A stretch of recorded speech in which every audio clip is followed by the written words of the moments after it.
What they don't know is, who is this God? He's the God of our forefathers, but it's been 400 years since those guys. So who is he? So God comes in with these plagues.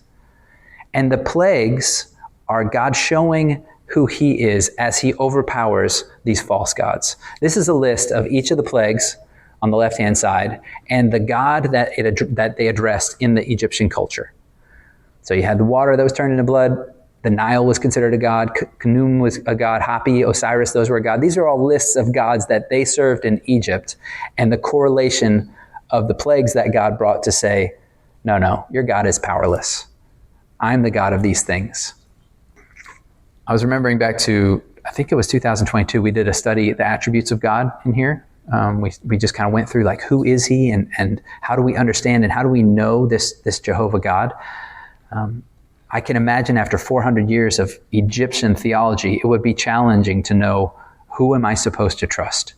Certainly, maybe Abraham's God was the same as this God. Maybe the sun god Ra and Jehovah God are the same God. That might have been how they were trying to look and understand things. We see that happening in our own culture right now. Like, all religions are generally the same. They're all trying to get to the same universal being. And it's like, no, there's one God. There's one Father. There's one Son. There's one Holy Spirit. This was a good quote from Billy Graham. Most of us know about God, but that's quite different from knowing God. How is God known today? How is he known today? How would a person who doesn't believe in God, how would they go about knowing who God is? I had to think about this for a second. I was like, well, they could research. They could open the Bible. They could get on YouTube. They've got a phone, they could look it up.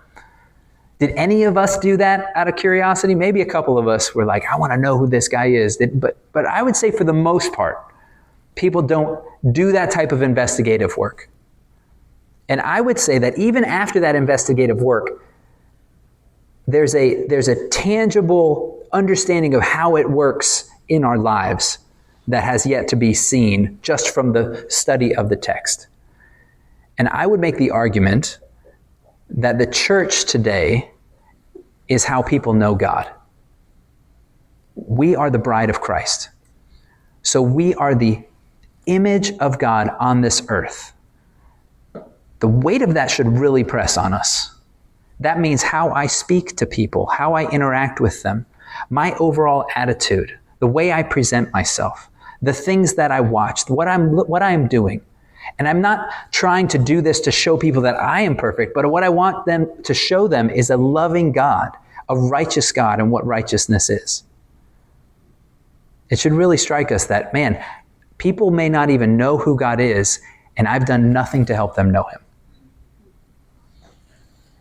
This is why God goes through this process of the plagues, to help the Israelites see who he is, so that he can then turn them into the nation that he wants them to be once he gets them out of Egypt. Now, we get to the final moment. This is the final plague. All of Egypt has seen God move.